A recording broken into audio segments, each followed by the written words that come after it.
Welcome to Florida Focus, a college football podcast. My name is Brandon. I am a lifetime Seminole fan. And this is Chris and Jared, and we are lifetime Gator fans. We are putting aside those differences to bring you the fantastic world of college football throughout the Sunshine State, the best state in all of college football. Today we're going to talk about how the Gators and Noles and Knights and Canes all were victorious.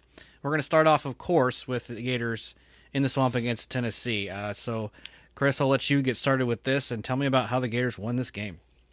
Yeah, the Gators, I mean, what a huge difference from week 1 to week 3, where they looked very, very incompetent the first week against Utah. And in here, they looks like they actually know what they're doing.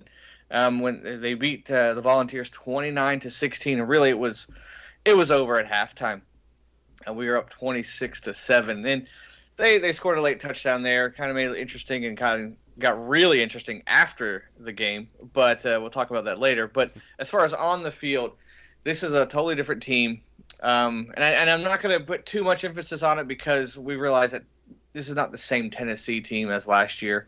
You saw it last week in Austin Peay. They struggled mightily. They struggled big time against us. The way that they played with the penalties and the mishaps was kind of like how we played against Utah. So I'm not really trying to get too excited because this is not Tennessee from last year. They don't have Hendon Hooker. They don't have all those explosive receivers. They might have gotten better at the D line, but that's about it.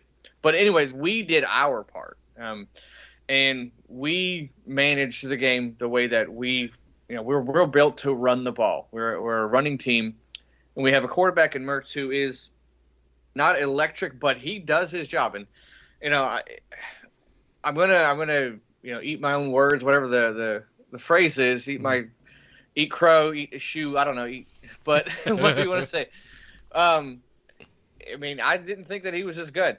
I mean, he's not phenomenal, but he is much better than I thought he was going to be. I thought he was just a bum, but he's not. He's actually playing really efficient ball for us. He seems very comfortable in the pocket, stepping up, rolling out when he needs to roll out. He seemed like he knows the plays. There was one time he threw a pass on the sideline to Khalil Jackson, and they replayed it. And literally that was the only place that our receiver could get the ball because the defender was coming over. I mean, just a millimeter over the defender's hands, put it to where only the receiver could get it. Made a great catch on the sidelines. I was like, oh, this guy's pretty decent. This guy's a good quarterback. It was a play where he rolled out to the right again. I all season he's been really good rolling out of the pocket, and he was running, and there was a defender, and he pump faked. The defender big time, didn't need to jump, and he got the first down. So very, very efficient there. And then you guys got on the running game, you got Etienne and Johnson who went off. Johnson didn't really have the numbers, but he had 2 touchdowns. But Etienne, career day for him, 172 yards and a touchdown in that big, long 62-yarder after Tennessee scored the beginning of the game there. That really helped. And the receivers were, good when they needed to be good. Eugene Wilson, it seemed like he was going to be the guy throughout the whole game. I think the first drive or 2 drives, he has 6 catches for 44 yards, and he was going to be a part of the offense. He gets injured. But the other receivers stepped up. Pearsall stepped up. Mertz stepped up. The running game stepped up. And on the defensive side, I mean, 16 points to a high-powered, high-tempo offense, that's really good. Yeah. That is really good. And that they had that pick that really separated this, where you got Des Watson, and I forgot who the guy was. They met at the quarterback. He throws it up in the air. It was a horrible pass. Devin Moore picks it off and runs it back, and we punch it in. But all in all, it was a really good, effective game for the Gators. I got a couple of negatives, but overall, this is the style of play that we want on offense. We see the improvement on defense. We see the young guys stepping up. We see Austin Armstrong and his scheme and using the young guys. And this is kind of what you wanted. And couple that in with the electric crowd and the rivalry game. This was just an awesome game for us. And I'm trying not to get too hyped and too excited because it's just the 3rd game of the season. There's much more difficult opponents coming up down the road. And I know that. But But for what this game was, this was huge for the program. I talked about it last week. This was big for Billy Napier. Like this is a swing game for him, and he answered the call. The Gators answered the call, and we got a W in the swamp. Yeah, and I'll just kind of piggyback on some of what you said. I was fortunate enough to go to the game, and so one thing that really stood out to me was I was on campus pretty early that day, several hours before kickoff, and one thing that stood out immediately was just there was always energy on game day, right? But there was an energy throughout early on campus with Gator fans who were, the tailgates were popped up very early. Campus was full very early. And there's just a lot of energy in there. And then once you got in there and we got close to kickoff, there was a huge tension inside the stadium. And it was almost felt like when Tennessee gets that first quick hit for that touchdown and we go down 7. I mean, the entire fans, everyone's in the stadium. And I almost felt like that everyone was just waiting, like begging for an opportunity to go nuts. And when we respond on that drive and ETN goes off, I mean, that place was an asylum. And it was crazy start to finish, really, even on that first drive.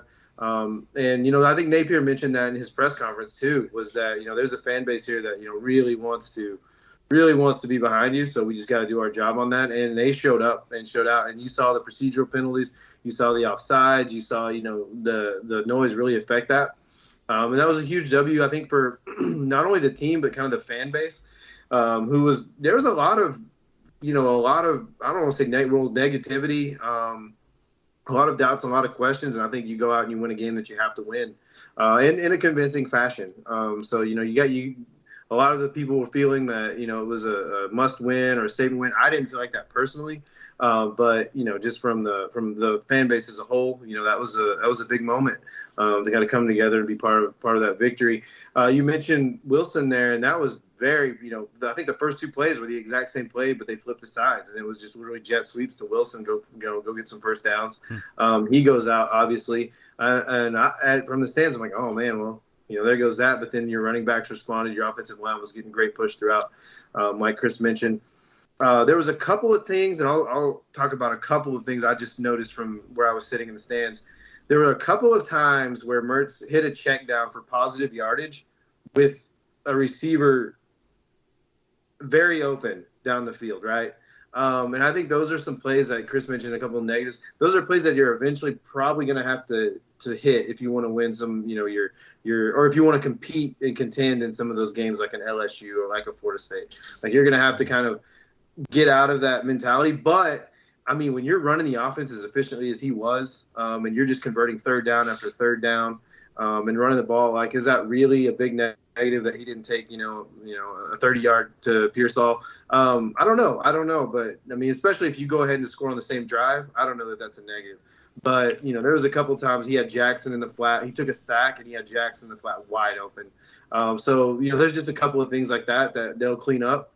The other thing I want to talk about, and I'll kind of step away from the game after this, but the huge standout point to me, start to finish, was just the amount of youth on the field at critical moments, right? So Tennessee scores there early in the fourth or late in the third, whenever that was, to kind of go up. And so they're lining up for a 2-point conversion. So there's 8 minutes and 41 seconds left in the fourth quarter.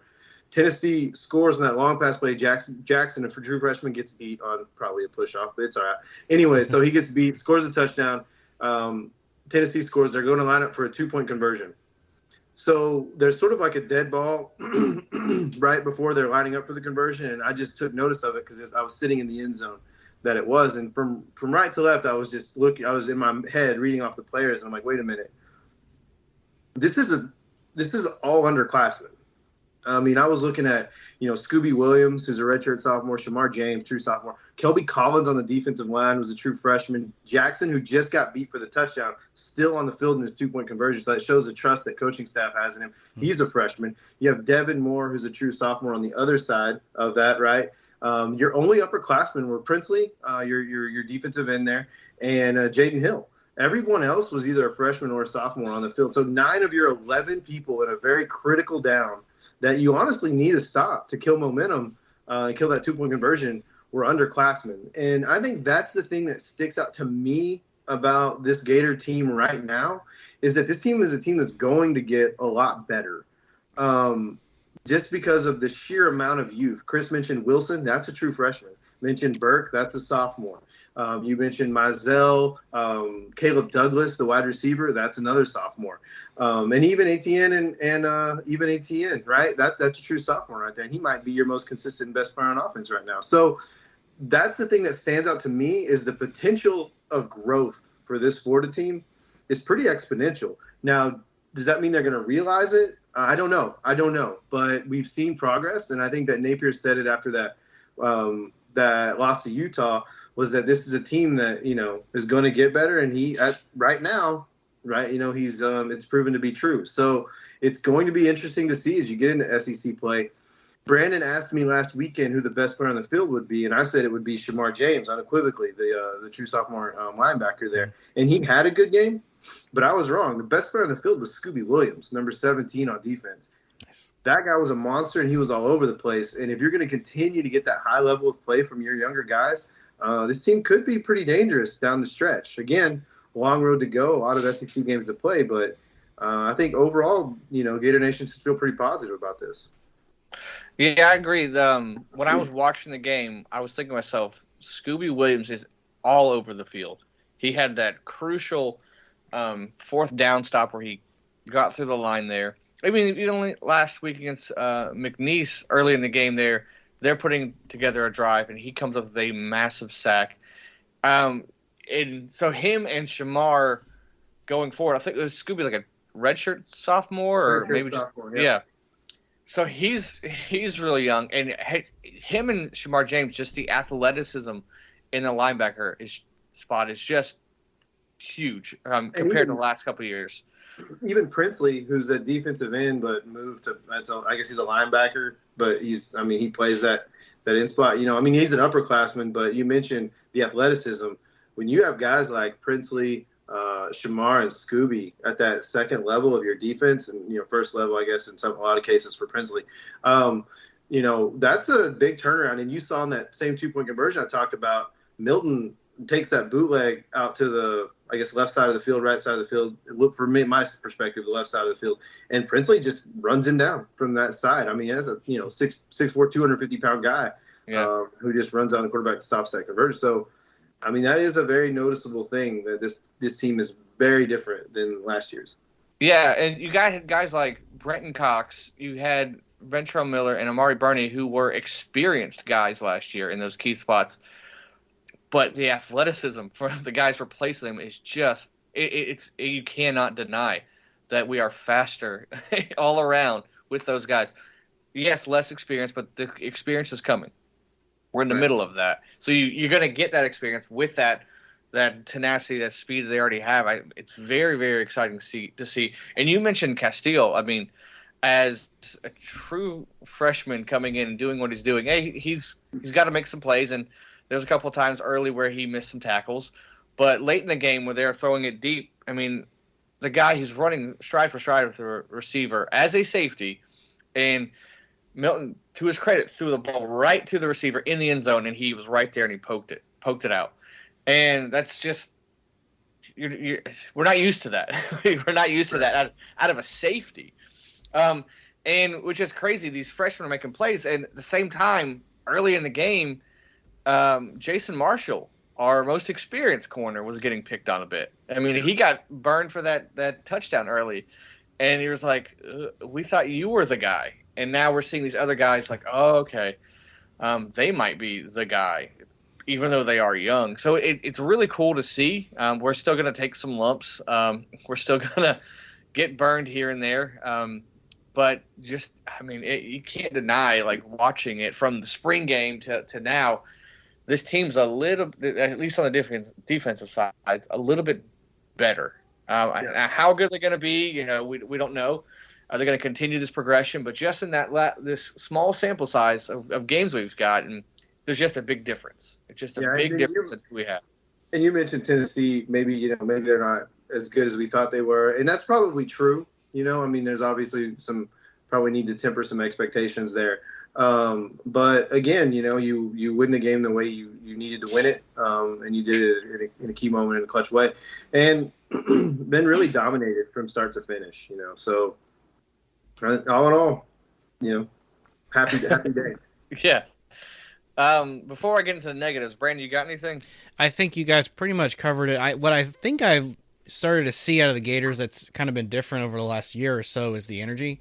Mertz is not a guy that's going to be like a hype guy. But he is going to give you some effort. He's going to get down in the weeds and get the yards he needs to. And the rushing attack was finally there. And you saw guys outrunning the secondaries, and that was a positive thing to see. The Gators really just capitalized on every opportunity they had, and that's what made the difference here and why they put it away really early. Yeah, I thought we might have a chance to win. I picked Tennessee. Well, I could see it was like, okay, we're at home, it's a rivalry game. I could see us winning. I did not see us blowing them out. Yeah. And to your credit, to your point, we're doing something different. At least this game is when the other team does mess up, we're capitalizing on it. And it's not like they're gonna mess up and then watch us mess up too, which just that's what we tend to do. Well, we didn't do that. So I mean, it's just one game. Will that translate into the next week and the next week and the middle of the SEC play? I don't know. But at least for this game, we got it together. We quit messing around. We quit shooting ourselves in the foot, and then we let them do it. And they did it a lot. Part of it was the crowd. But part of it was just them. And we're like, oh, it was a nice not being the team that just kept tripping over their own foot there. But one thing I did notice one more thing with Mertz, and then I'll get into just a couple negatives there. He is willing runner, which I didn't know he was capable of doing that. But also little small things. I mentioned that those passes he threw earlier, and so did Jared. But I noticed with Wilson, especially when Wilson went out and it was Pearsall running little flares to the side or screens, the accuracy that he has was different than, say, Richardson last year. Richardson would run 60 yards for that touchdown, but he couldn't hit a guy out in the flat consistently. The way Mertz put the ball in front of the receiver, so when he caught it, he was catching it in stride. And it really helps the receiver. It helps those blockers, too, that are in front of him. Just that small placement of the ball on a swing pass was huge. And we picked up like 2 or 3 first downs because of where he placed the ball when Pearsall was going out, flaring out to the side there. He put it in stride, and it didn't mess up the timing. Didn't mess up the timing for the blocks, and was really effective. And that's the small things that I noticed with Mertz versus, say, Richardson last year that really helps this team. Just helps the flow of the game going, too. So I'm very impressed with that. Some things that we do have to work on. Again, I'm excited that we beat Tennessee so bad, but I'm not going to get into like, oh, we can. I mean, let's bring on LSU and Georgia. I'm not ready for them yet. But one thing that our special teams is just awful. Like, again, many, many mishaps again. We go down, take the ball, we drive all the way down, and we get our field goal blocked. And it was barely blocked, but it was a low kick. They score. ETN hits, long run. We get our extra point blocked. And I don't know if that was much of the kicker's fault. They just had 5 guys in his face by the time he kicked it. But that's 4 points right there. And our punter shanks a punt again. Coming out of the halftime on the kickoff, our guys were offsides. So it's just we gotta shore that thing up. The offense looks like it's turning the corner. The defense definitely is turning the corner, but the special teams is just stumbling left and right. And if we don't fix it, it's going to cost us a game. You can even argue that it definitely was a huge factor in why we lost to Utah. Mm-hmm. Yeah. But if we don't fix that, like, we are going to lose a game because of special teams. So that really, really worries me. And it's another small minor thing. Coming out second half, we came out flat. Third quarter, we just came out flat. Luckily, we only gave up 3 points to them. And Napier even said, like, we were probably too conservative the second half. So, but that'll be fixed. That can be fixed. But that special teams really has me concerned going forward if we don't shore that up. But I'll give Napier credit. Michalik, whatever his name is, has just been struggling last year and this year in the kicking game. We finally put in Trey Smack, who's primarily does the kickoffs. He comes in and gets an extra point and a field goal. So he says the battle is still open. I hope we go Smack because I'm kind of done with the other guy. But so that's a big concern for me going forward. Yeah, I don't really have many, negatives. I think you touched on everything that I would say. I was pretty critical inside the stadium there in that third quarter. I'm like, oh my gosh, we're really gonna try to run the clock out for 2 quarters. This disaster because Tennessee can score in like 5 seconds. Yeah. But then you find out later on that Mertz had injuries on both of his hands, and maybe they didn't want to like risk that. So I get it, but like you said, that's something that we can evaluate. And like you said, Napier did say. They're too conservative and they can fix that. But yeah, I think you touched on all the negatives I would touch on. Yeah, I mean, second half points is always a big number for me. You said, already you only scored 3. So in this game you didn't need it, but there will be other games down the road you will. Mm-hmm. It's kind of fun to see the Gators good like this. I'm not rooting for you guys, you know that, but it's it's good to see that competitive spirit be back, Yeah. Mm-hmm. Yeah, the whole state is starting to swing back in the right direction. Yeah. All right. Any final thoughts, or we can move on to Knowles? No, it was just it was really cool to finally win. And I do not like Tennessee, so I'm really, really excited right now. But I'm trying to not be too excited because I know we got way many more games left. But I'm excited. I'm just happy that we won. And it's just kind of like those finally moments. I think a lot of Gator fans are going, finally, there's something positive after weeks of just months of just nothing really positive. So it's just it's a good feeling. I had no idea that it was actually 20 years since Tennessee won in the Swamp. That's incredible. Yeah. I was at that game, and I've lamented to you several times about that. Yeah. Nice. Okay. So the Gators victorious at home, handily against Tennessee. And then Florida State, of course, just saunters in against a bad team and wins comfortably, right? No. What the best adjective I've heard for this Florida State win over Boston College by 2 points was it was uncomfortable. The entire game, you give up a long touchdown drive to start the game, and you're like, well, this looks a little like how we started LSU, but then we held them to 0 points. BC scores on a long touchdown pass, and we're trailing 10-3, and then we rattle off 28 straight points. So you think, okay, with a halftime in there, a little bit of a stinger, Jordan Travis, but then you're okay. You take a 31-10 lead. The fans probably think the game is pretty much over, and apparently the players did too, because after that, we just kind of let them just kind of hang around and convert 3rd and 4th downs. And I mean, not like 3rd and 1, 3rd and 2, with 3rd and 20, 3rd and 25. They converted 4 out of 5 of 4th down conversions in the game. You could tell they were all in on, let's go for it on 4th down. Let's run some trick plays. Let's get Ryan O'Keefe involved. Castellanos just had a field day against our defense. And it was just frustrating to know, like, I wasn't scared at any point we'd lose this game, to be completely honest, but I was also like, this doesn't make any sense while we're playing this way. How can we not scheme better against a running quarterback? If you're going to give a game away and let somebody hang around, we kind of showed you exactly how that happens. Why don't you let a terrible onside attempt hit off of your running back's ankles and legs and be kicked around until they recover it, or after you stop them 4 plays later, why don't you just give them a scoop and score, 12 yards from their own end zone? So it was just really weird. On the flip side of it, you have some interesting things like we had a DJ Lundy catches an interception, and he actually gets a rushing touchdown too. So you kind of get some multifaceted guys. You have a guy who scores a touchdown in Preston Daniel, I think's his name. I never even heard of this guy before. So he's like our 4th tight end. So, good for him. You also get a scare at quarterback. You only had to have him out one play, and we know that Jordan Travis, most of his career, has only played 85% healthy. So, this is not a total scare or anything. But it just didn't make any sense how we just kept giving up all these big plays. We gave up a 45-yard rush when we had Boston College on 3rd and down on their own 5-yard line. We did stop them on a fourth down, like in the third quarter, but then gave them 6 points on the other side, right on the other end of it.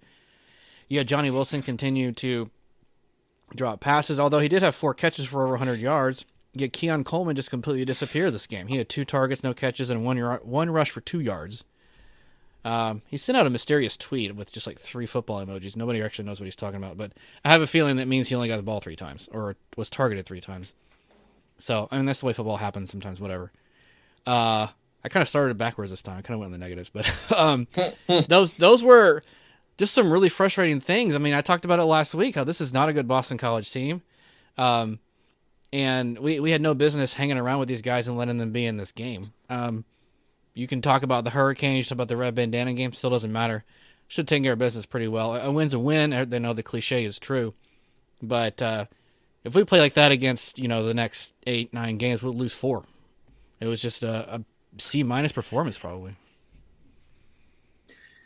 Yeah, the one thing I kind of noticed was I thought Boston College did a pretty good job of taking away Keon Coleman there early. I think that they kind of made that statement in their point, like, hey, we can't let this guy beat us. So I thought they kind of like did a decent job of kind of scheming against that. Again, I don't know their calls, but it kind of looked to me from a layman's term that they kind of surprised FSU maybe a little bit with that aspect of it. Mm-hmm. And then the other thing was just you win the game, and it was an ugly win, but you win. And we see this sometimes in college football where you'll have sort of this weird sort of game before a big game, right? Yeah. And going into this Clemson game next week, I think that, like, I'm not saying that that's what it is. I'm just saying that we as fans who have watched this game for many years, you've seen this happen. Mm-hmm. Sort of this like weird letdown game before a big game, but you won. And I think that that's kind of the positive is if you're going to have a letdown game, at least finish with a W. And they did. Travis made plays when he absolutely had to. It's still a good. They were able to hold. Boston College was able to hold them in check a little bit in the run game. But at the end of the day, you survive and you move on, and been a big one coming up. Yep. Yeah, I was gonna say the same thing about. I mean, it was on paper. I mean, it sounds exactly a perfect recipe for a trap game. Noon on the road, nowhere near your own state. They have the red bandana. You have Clemson, although obviously Clemson's down a bit, but still it's Clemson. They're still the mark for the ACC. Mm-hmm. You're going on the road to them. You have to beat them. And so, yeah, I can definitely see why you might – is this an overlooked game? Is a trap game? But like Jared said, to go through all that and still come out on top, that says something about the program. I don't know if this happens – Florida State a couple of years ago, they lose this game, and so that's good. They're good that they are able to struggle mightily in the fourth there and still hold on. I mean, they made plays on defense at the crucial moments at the very end of the game. They got pressure to the quarterback who was running all over them, but when it mattered the most, they got that key. I think it was a sack they got on him. Mm-hmm. So I mean, give them credit to that. And I wouldn't panic. I still think this is a really dangerous team. When the lights come on, I think they're going to still step up for it. But, yeah, it's not fun. I bet it was not fun watching it. And uncomfortable is a good word for it. I mean, we've been there, too, where you play those games are like, we should be blowing them out, but we're not blowing them out, but you'll take a win. But hopefully for Florida State going forward, this is a wake-up call. Because you don't want to find out these problems at Clemson. So, nope. I mean, this is a good place to find these problems out. Oh, we struggle here and there. So get this out of the way. Be happy that you're in the win column and fix what you got to fix before going to Clemson. Yeah, you're absolutely right, Chris. You stole the words out of my mouth. It's like we've been doing this for 134 episodes or something. This is a game Florida State does lose 2 years ago. In a game they probably only scored like 17 or 20, and they looked just ridiculous. So, yeah, that's one thing. Real quickly, and I will move on to some positives because you do win a conference game on the road. But it's more and more obvious to me that Rodney Hill needs to step up into – I would actually say this is the pace I wanted for him out of the running back position to step up and be the guy. Benson, to me, seems to be the guy to salt games away. He's going to be someone who runs on first and second down and in the second half a lot when you're trying to run out the clock. when you're trying to get some power runs. He was, I think against Southern Miss, he had like 86 rush yards, 4 touchdowns. So it's pretty clear to me how we want to use him in the offense. But he's doing all the grunt work and the flashy positions. Toa Philly's not fully equipped to do that. I mean, he's the guy that lost the fumble. Actually, that's something that Florida State just doesn't really do under Norvell. Ball security is pretty good. We just have made a mistake there. But Toa Philly is kind of a finesse guy who will catch passes out of the backfield. They tried to run him up the middle somewhat in the game and just didn't have quite the effect that you were hoping for. Jaheim Bell was a good positive on this one. I'll just go and switch now. So he seems to be the red zone guy. He's who you're going to look to if it's not Keon Coleman to get you some yardage. Johnny Wilson was still a matchup nightmare. The 4 catches he did have went over 100 yards, and so those were key to getting all of our scoring drives in position. Good special teams. Excuse me. Yeah, Jordan Travis comes off of what looked like a stinger. We only had our backup quarterback in for one play, so that didn't really factor in. And you did score consecutively to take the lead that you really never relinquished. So, a lot of consistency there. I think that the passing game is where you're going to continue to have your strength, and when you look toward Clemson on the road, that's something you're going to have to rely on. And I think you're right, Jared. They did scheme to get Keon Coleman shut down a little bit, which is probably the guy you do want to target. So, yeah. And just a final thought, really, before we move on. Boston College did actually lose some opportunities on special teams. I'm not going to say it cost them the game, but it cost them a chance to win. That's for sure, because they missed an extra point. Not got blocked, it just got missed. Then they decided to go for 2, so they ended up chasing those points, and then there was a 2-point deficit, which obviously would have been handy to send it in overtime. So there you go. BC really, I mean, I don't want to say they shot themselves in the foot because a lot of them were forced errors, right? Like Florida State forces them into, but Boston College, a lot of crucial key penalties there down the stretch that Florida State was able to capitalize on there. And like I said, I mean, a lot of that's, the other team's really good in making you force those errors. But, yeah, I mean, all in all, I mean, I don't want to say escape, but definitely weathered the storm, pun intended, because the weather was kind of bad that game. Yeah. But definitely weathered the storm there. And, if you're a Florida State fan, obviously, yeah, victory is victory. They set a school record for penalties in a game, 18 for 131 yards. So we'll definitely take that. I mean, that was what actually gave us the last first down that sealed the game. So they just could not take care of the football. They couldn't avoid pre-snap penalties. Castellanos I mean, he's really not as good as this game shows. I'm just going to say that right now. I'm not being biased or anything, but we've already seen his performance through several games. We saw when he transferred to UCF, he didn't play much.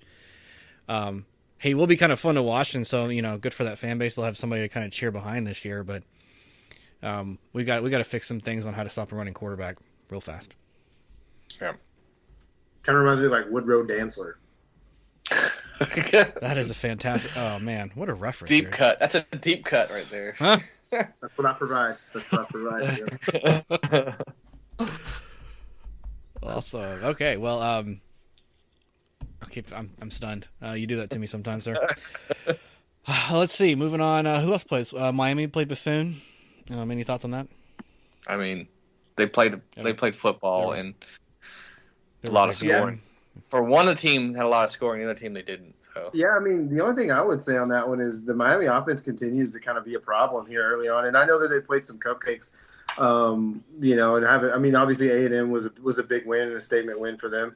But, I really just continue to be impressed with the progression of Tyler Van Dyke in that offense. Pretty efficient today, 240. I think he had 2 or 3 touchdowns, for like 247 or something like that. It was something close to that. But, I mean, all in all, they just continue to take care of business in there, and that's a team I obviously have a deep hatred for. So it sort of pains me to say this, but I feel like I've been pretty fair to them in these past few episodes. So, but yeah, they just continue to show that progression and on the offensive side of the ball. I still don't know how that's going to look as they sort of get into the deep ACC play. That Florida State Miami matchup is definitely up there looming. Yeah. And it should be something fun to watch. Yeah, just as a guy who has no dog in the fight here. Yeah, I'm looking forward to that game now. And I thought it was just going to be a one-sided game, and it still might be because it's at Florida State. But at least now you're just like, okay, this might be a good game, a good entertaining game. And yeah, their offense is clicking.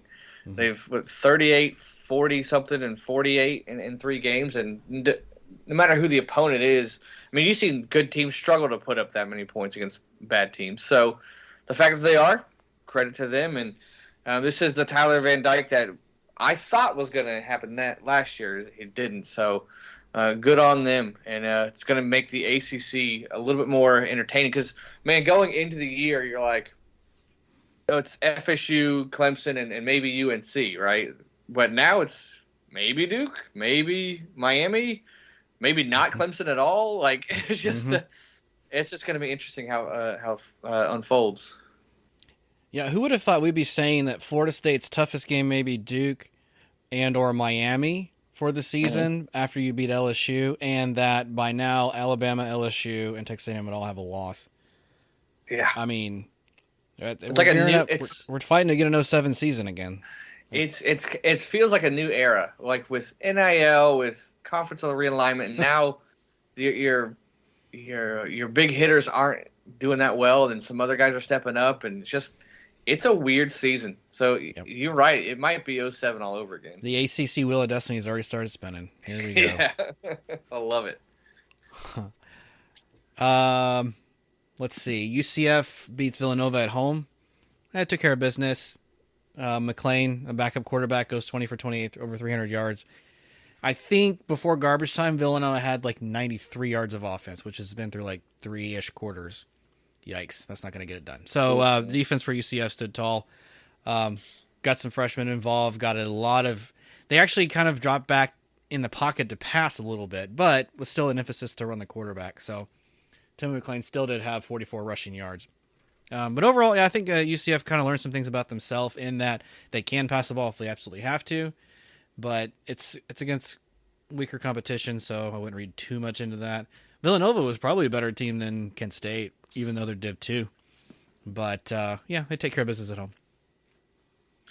Yeah, I mean, that's what Gus does. Lower teams, he's going to drop a bunch of points on you. Now, can he do that against better teams? I don't know, but this is kind of right on par what we thought was going to happen. Yep. I only really have two thoughts here about the UCF game. Obviously, you handle business, but the one thought I have for I guess the state of Florida, if you're a fan of college football in the state of Florida, is and I guess it would be a negative, but it doesn't really affect UCF. I don't know if any of you guys really follow recruiting too much or any of the listeners out there, but one of my favorite all-time recruitments and recruits in the state of Florida was a running back named DeMarcus Bowman, who was a big-time 5-star running back and just phenomenal to watch, really electric. So he goes to Clemson, a couple of years, doesn't work out, transfers to Florida for 1 year, gets buried behind Etienne and Johnson, and then goes to UCF last year, or maybe it was Pierce, I don't remember. But goes to UCF and really has done nothing and continues to do nothing, and that's really surprising to me because just the talent that he was out on the onset of Florida, coming out of high school here, and then just not being able to find a spot, and even in that, even in the UCF offense, which should feature a running back, he's kind of been buried on the edge. So hopefully, he becomes a weapon for them throughout the year and is able to kind of pull it together. I would love to see that. But all in all, UCF definitely leaning on their strengths. And it was interesting to see them, the quarterback position, just kind of open it up a little bit. So good win, I think. That's an interesting story. Oh, I'm sorry, Chris, go ahead. I was saying with Bowman, when we were at we went to the spring game, and afterwards we had a race of 3 or 4 of the Knights were racing each other who was the fastest, and DeMarcus Bowman won. So he is the fastest, or one of the fastest Knights on the team, 5-star guy, got on the Clemson, got onto UF, but really still can't see the field, which is kind of perplexing. Huh. And honestly, I mean, I think I'd heard about him, but didn't know the story, but he's been an afterthought for the Knights. I mean, it's not even like he's been involved too much in the rush game. It's been Harvey's show. And it's like, let's just feed Harvey. And it's almost like Bowman's just kind of, he's kind of there. Huh. Yeah. How about that? Yeah, I mean, obviously nothing to do with their game necessarily, but just an interesting note for me, kind of as a fan of football here in the state. Yeah. Ooh. Well, that'll wrap up week 3. I think probably most of the focus I know will be on the previews for week 4, but let's start off with Florida, going back home in the swamp to host the Charlotte 49ers. Yeah, another night game in the swamp, 3 in a row before we get craziness with actually having to travel. But this game, I am so glad that the way that the schedule works out because last year after our big crazy game against Utah, ranked team comes to the swamp. It's electric. We had to do right. We had to play Kentucky the next week, and we did not handle that high, that success from one week to the other. And I'm glad we get a little bit of a reprieve with Charlotte before we play Kentucky next the week after that. And not taking anything away from Charlotte, but it's just it's nice to have a little bit of breath. But how, can we deal with, though, on the flip side of that, can we deal with that high of the Tennessee game, maybe a lower game against Charlotte, and then knowing that on the road next week against Kentucky, how is that going to factor in to the game? Charlotte's a decent team there, but Florida is, I think, favored by like 28 points, something like that. If we continue that progression, that from week 1 to where we are now, I think we will be fine. I know that going into the SEC play, you kind of want to be healthy, so I wouldn't be surprised to see, hopefully, that we have a decent lead and we got to see even more of the young guys and the backups in the second half there. This is the game you want to have to where you can breathe a little bit, get a little bit more reps, because we've talked at length about how young and experienced this team is. Although talented, they still have some inexperience. So this is a perfect game to let's take a breath, let's have fun, let's work on the things that we need to work on. I mean, I really want to see just especially the special teams to be working on. But this is a game that we definitely need to see, can we handle success? Last year, I mean, and Napier talked about this too in the press conference. We handled success awfully last year. Like anytime we had any momentum, we had any good game, the next game you knew we were going to just be awful. And we have to be different. We just have to be different. You saw that Utah last year. We played some decent games, and then we had a stretch where it was A&M and South Carolina, probably our most complete game, and then we lose to Vanderbilt. And it was just kind of that was us all year last year. How are we going to handle that? How are we going to handle it this week and then Kentucky next week? How are we going to handle the success? And hopefully with a guy like Mertz, who is very experienced at quarterback, who is the leader, you would hope that we would come out and respond the right way. Just a small thing that to look at is we're getting dinged up a little bit. I want to see, I doubt Trey Wilson will be in much this game. Montrell Johnson, he left for like a series or two. He came back in the game. Mertz, he had those minor injuries on his hands. We had a couple guys who are suspended for the first half of the Charlotte game because of their incident in the brawl last week. 2 linemen and like a tight end. So that's just interesting. We might come out a little bit slow and sluggish just after the high from last week and the injuries and suspensions. So the first half might be a little bit closer than you want, but I fully expect us to win and win comfortably at the end of the game. Yeah, I mean, the thing I'm most interested in is the replacements for Damian George and Micah McCuza in the first half. You're starting right guard and tackle, I believe, there. So I'm kind of interested to see who replaces him and how that line looks without that. So that's really the only storyline I'm super following there. I mean, you could mention Jalen Jones, the running back there for Charlotte, having played at Florida for, a minute, 37 seconds, transferring out and dealing with some kind of off-field issues there. And you could mention that, but I don't really anticipate that being, all that big a deal. So, yeah, just continue to get reps for the youth movement and see what happens there as you head into Kentucky. Mm-hmm. Yeah, Charlotte has a rough season ahead of them, rebuilding, moving up to a new conference, the American. And I think probably just looking at the Charlotte schedule, the only game they're probably going to win the rest of the year is their last one, which is South Florida. They did beat South Carolina State to start their season. Just new coach. Head coach name is Biff. How cool is that? But also, like, he's kind of, I don't know, you can go look it up. He had a press conference not too long ago. He goes in. He's ready to answer the questions. They ask him 3 total questions. He stands there. He goes, "That's it?" 3 questions. Okay, I see what you guys think of us, and just walked out. So, I mean, they're kind of tired of getting disrespected, but, they have a long road ahead of them. I don't expect there to be any challenge here. Florida probably puts this away early, just like Tennessee. They're, by the second quarter going into halftime, very comfortably, the game's already out of reach. Yeah, I did see his either press conference or maybe during the game he was going without sleeves. So I'm interested to see if he wears sleeves to the game this year. I mean, what a place to do it because the swamp can get kind of hot and muggy. So might as well ditch the sleeves.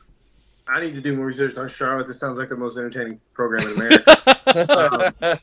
So I need to check that out. Also, Brandon discounting South Florida there after a almost win against Bama there. I don't know about that. So South Florida maybe on the rise there. Not really. I just did. We know that that's not true. But something to mention. After South Florida wins one game last year against a Div 2 school, that's it for me. I'm done. They did play competitively the rest of the season, 2022, but I really feel like that was more ineptitude by Alabama than actually South Florida giving it to them. Although South Florida does have a transfer from Florida that it kind of shows sparks here and there. That's really about all I can say about them. Yeah, I mean, well, they are their like third head coach in like 5 years or something like that. I mean, I know that they had a rough go at it. And they hired an old staffer with Josh Heupel at Tennessee, and South Florida just didn't care about their sports. They don't care about football. Like Miami, they bus over to the Bucs Stadium, a professional stadium, which they pay rent to. So it's just it's very awkward, Yep. I guess long gone are the days of the war on I-4 there, huh? Yeah, if that one ever resurfaces, I'd be kind of surprised. Although, I mean, they probably should, right? With all the travel UCF has to do now, why not play somebody that's only 75 miles away? Yeah.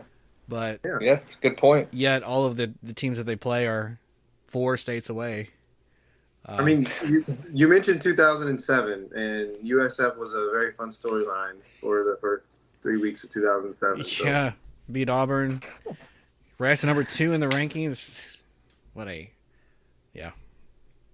Almost beat Alabama. There could be books written about that season. In fact, I'll find one. Remind me next episode. I did read a book about had an entire chapter devoted to that. Very, very interesting. Let's see who else. The Knights real quickly. They're going to travel play their first Big 12 game against Kansas State. So that should be a wake up call. Kansas State comes off of a surprising road loss to Missouri. Kicker hits a 61-yard field goal with time expired to down the Wildcats. And I don't know, Kansas State does that once or twice a season. Like last year they lost to Tulane. Most people probably forget that because it happened like in the first month of the season. But I don't know. It's going to be a tough one here. I think in the end, probably Kansas State does take care of business at home. But it's going to be back and forth. UCF is stepping up to a bigger league, so they're going to have to learn how to be competitive. Trayshawn Ward, the Florida State transfer, who we're starting to really miss right now, he's probably going to go for 100 yards every game, or at least he could. Yeah, I think this is a really interesting game for me. With UCF going there to Manhattan. Kansas State's a team that really does play sound football. They're very talented. They're pretty disciplined in what they do. A weird loss to Missouri there, but maybe Missouri is just a better team than most thought. Eli Drinkwitz did try to give that game away there late with clock management issues, but he got pulled out by that 61-yarder. And that's a storyline carrying over from last year, not to hyper Missouri, but he had issues there with clock management late in games. Again, resurfaced this year, but was able to get that 61-yarder. So where Kansas State, maybe gets that win, and we're looking at this different. But to your point, I do think that Kansas State's probably the favorite here, right? And has that history and kind of that roster to get a win. But it should be fun to watch. I think that Kansas State defense is going to be able to slow down the rushing attack of UCF, and that's ultimately what's going to be the difference in the game. I think that Kansas State has more diverse ability to identify on the offensive side of the ball there with what they do, and they're a pretty cohesive unit in that. So I'm looking forward to that game. I think it should be at least pretty fun to watch. Yeah, the one stat that sticks out to me is that through 3 games, UCF is averaging just under 300 yards rushing. Kansas State gives up 50 a game. That's going to be huge. And if that can continue, I mean, UCF's in for a long game. And, yeah, I don't know what to make of that last game with Kansas State and Missouri. Mind-boggling because it's not the typical Missouri, although they did give Georgia everything they asked for. But I don't know what to make of this Kansas State team. I would assume they would come back at home and respond the right way.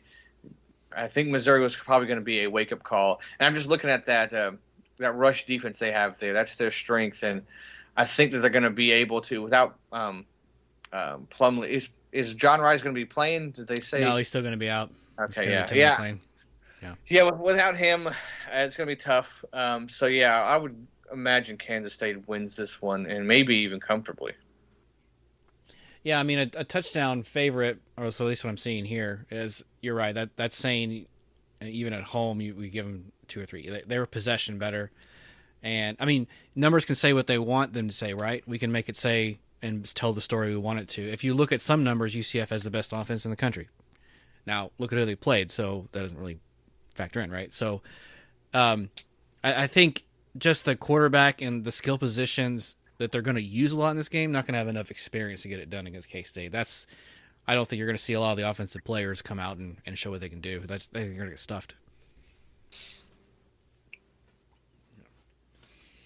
Okay. I guess we're talking about Florida State Clemson then. That's a pretty big one, right? Yeah, a little bit. Huge game. Going into this one, I do have a couple concerns because we played Boston College so close and so late. You did see guys like Jared Verse, Fabian Lovett, Patrick Payton, starters on the defensive line. They had to play the entire game. So this is I know you can't always count on your starters getting any rest in a conference game. However, with a team of Boston College's caliber, I kind of would have expected that. And we didn't get to have that happen. We finally started to figure some things out late in the game, but we had to keep them in just to preserve the W there. So that's a little bit concerning. I think we start to figure some things out. We got to have an answer for Shipley. I don't know that we're going to. Has anybody? He's probably just going to have his 150 yards, and we're just going to have to deal with it and win around that.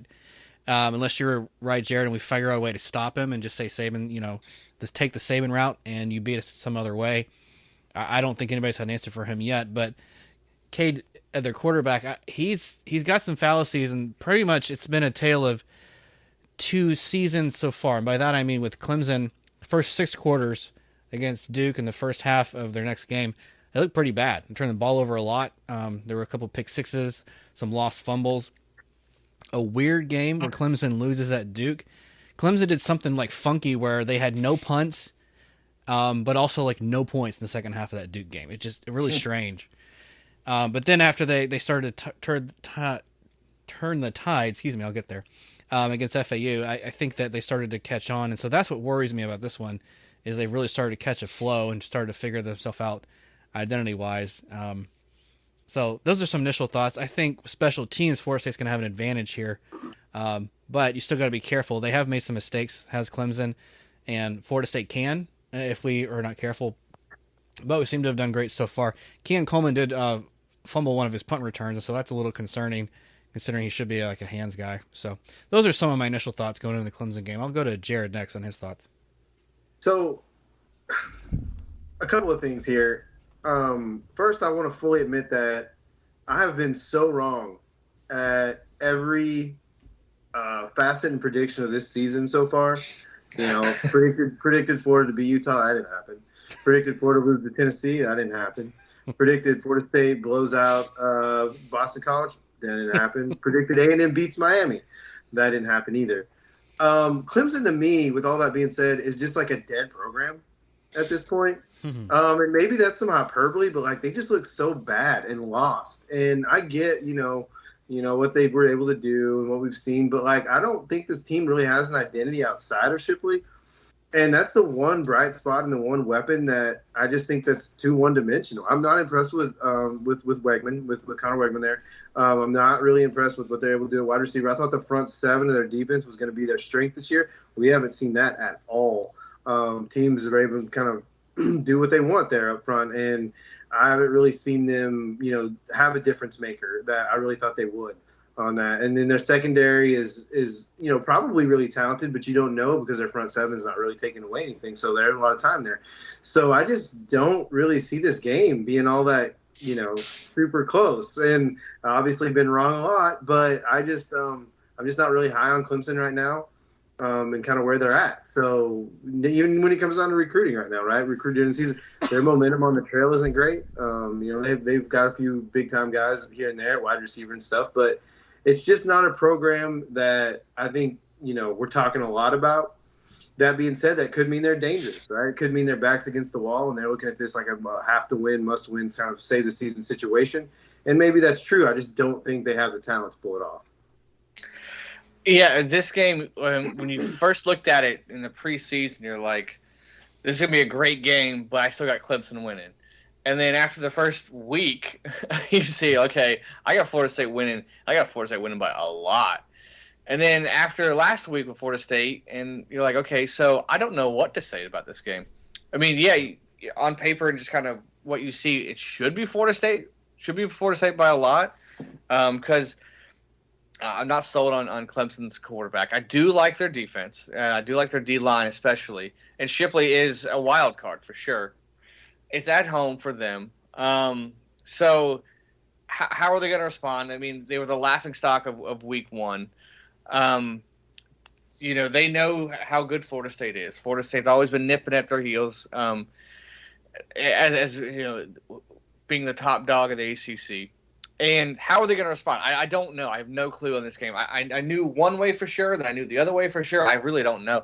I would still think that Florida State just is talented enough on the offense to pull out the victory. But I think it might be a close one. I think it might come down to the wire. And I think something like the special teams, it might be making a difference for Florida State there. So if I had to pick, I'd say Florida State close. I don't know what the line is on this game.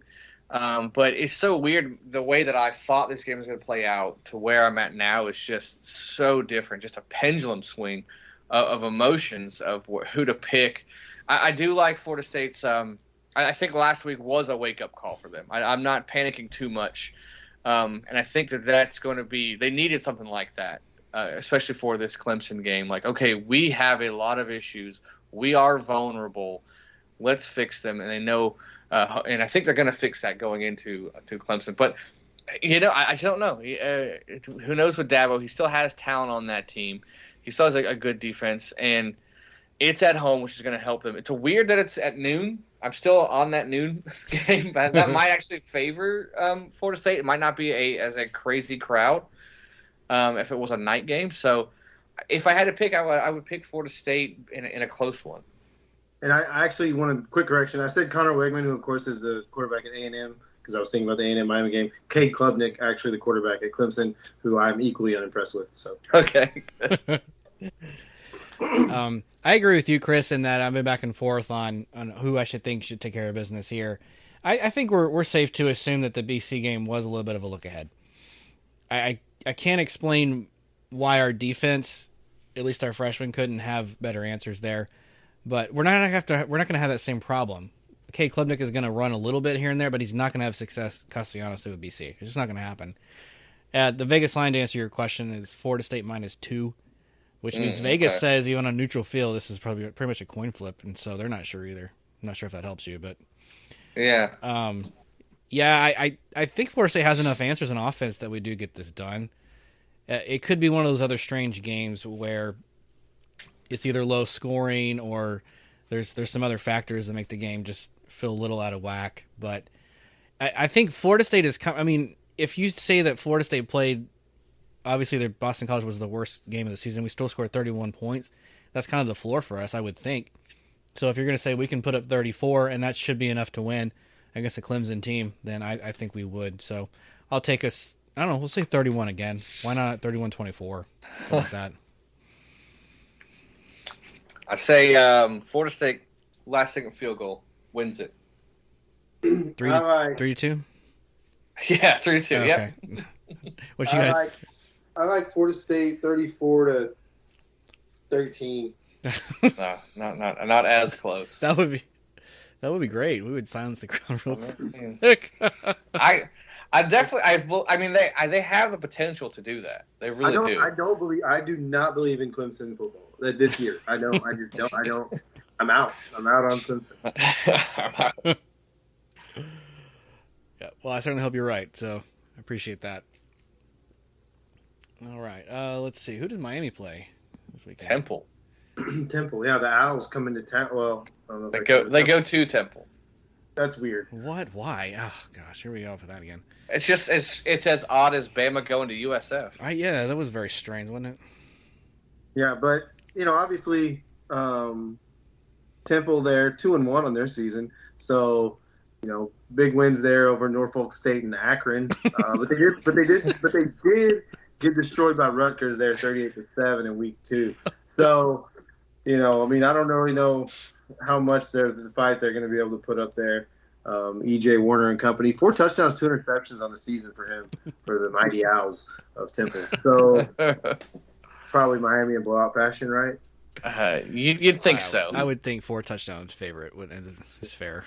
Yeah, you'd think that. Man, well, everybody does go away with the win, although Florida State doesn't feel totally comfortable with it, but I'll take it. Any other thoughts before we kind of wrap up this last season, and preview? Just one thing. We don't have to go too crazy into it, but going into 3 weeks of the season, who's the best conference? What's the best conference? Pac-12. You think it's Pac-12? I don't think it's the SEC anymore. But I don't know who it is, though. I mean, it's hard to argue with the Pac-12. I mean, you could say if you think Michigan, Ohio State, Penn State is like 3 of the top 12 teams, that's pretty top-heavy there. Maybe you could argue that, but I haven't watched any of those games. I know that Penn State beat Illinois, I think. Ohio State plays Notre Dame this weekend. That'll tell us a lot right there. Michigan still didn't even have their head coach back, so that's kind of strange. Big 12 has kind of Texas, and that's about it, unless OU rises. Oh, I think I'm all in on the OU train right now. Actually, they've looked really good, even though they haven't played anybody. They're averaging like 60 points a game. They're not giving up much. I mean, those games over by halftime. That offense looks really dialed in. So I'm kind of all in on that one. As far as the Pac-12 goes, I have them number 1. The quarterback playing that conference is crazy. Caleb Williams, Michael Penix Jr., Shador Sanders, and what he was able to do at Colorado so far, averaging like 400 yards a game and really clutch. So I am like all aboard the Pac-12 best conference train right now. And that's without Rising. Yeah, that's without Cam Rising, who's you add him to the mix.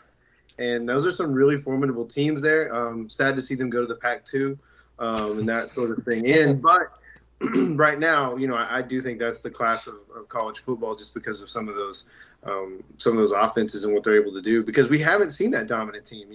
Even Georgia against South Carolina struggle. That's still a big win and a good win. But I mean, who's the most dominant team right now? And there's definitely not in the South. So yeah, I can't think of who. Maybe USC. Yeah, maybe. Yeah, that's it.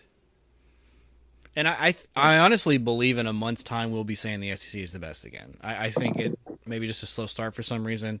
I mean, Florida State's definitely not in that conversation. The ACC is not. We're not pulling the weight there. We deserve to drop more spots than we probably did. So yeah, Pac-12 the best, but I think the SEC will reclaim it. I don't feel too worried about that. Well, I think you have several teams right there, right? I think Florida State's one of them. I would probably disagree with you on that a little bit. When you take like your USC, your Texases, Florida States, Georgia, I mean, all those teams could probably beat each other on any given neutral field on any given day. Oregon, we'll find out a lot about that, this week. So yeah. I forgot to mention Bo Nix in my Pac-12 quarterback spiel, but. Shout out for the 7th-year senior. Doing good, but he's playing good college football. So, but yeah, that's a good question, Chris. Great question. Yeah, I try. That's what I bring to this. Yeah. Yeah. Man. I only have one final thought, and it's to shout out South Florida in their almost victory again against Alabama. The pride of Tampa down there, just almost pulling that off. So good for them. Man, the whole country was just rooting for them too. Yeah. Wow. Oh yeah. Yeah, Alabama's got a lot of problems, but Yeah, I didn't realize it was that bad, but it is. Mm-hmm. yeah, go. Well, I'm not going to say that, but happy day for you, South Florida fans. Yeah. Yeah. Yeah. Man. Okay. Well, that's a great session, guys. Appreciate the dialogue as always. The fans may have some dialogue. They want to share some thoughts with us, Chris. How would they be able to do that? Oh, they just got to get on the interwebs and go down to FloridaFocusPodcast.com. Yes, indeed. Email, social media, whatever is your fancy. Please use that to reach out to us. Okay. Well, that's been a wrap on another great session. This is Brandon saying, "Go Noles." This is Chris. And Jared. Go Gators.